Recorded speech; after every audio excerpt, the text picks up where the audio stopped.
องเสียงแคนแต่ดอกจำปาในตำลาว่าลาวลังฟ้ายามพวกเราจากบ้านเมืองมา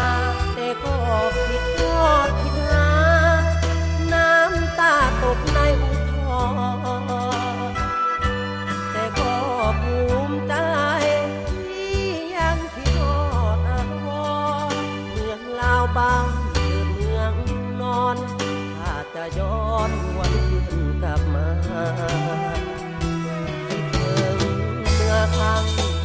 นั่งมองเอียบของมูเซคิดทอดหลายเดต้องแคมเตผู้สาวลงอาบน้ำเป็นเดือน12นั่งมองเบิ่งของไหลนั่งมองเบิ่งของกองฟังสร้างความหวังอยู่ในใจตนลมเอ้ยสวยเผยเอาหักคานี้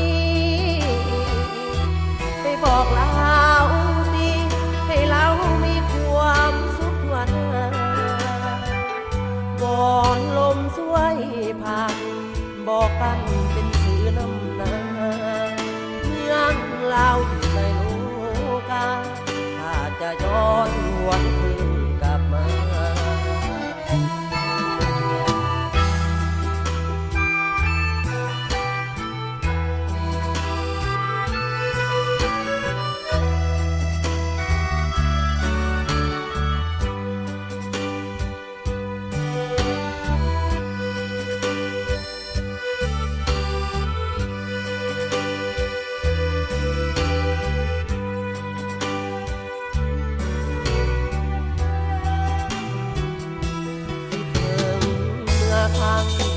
นั่งมองเอียบของมูเซ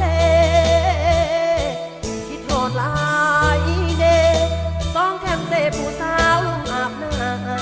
ำเป็นเดือน12นั่งมองเบิ่งของไหลนั่งมองเบิ่งของกองฟังสร้างความหวังอยู่ในใจตนลมไว้เผยเอาหักคานี้ไปบอกลาวดีให้เรามีความสุขทั่วหน้าก่อนลมสวยผ่านบอกกันเป็นสื่อน้ำหน้าเมืองลาวอยู่ในโลกาถ้าจะย้อนวัน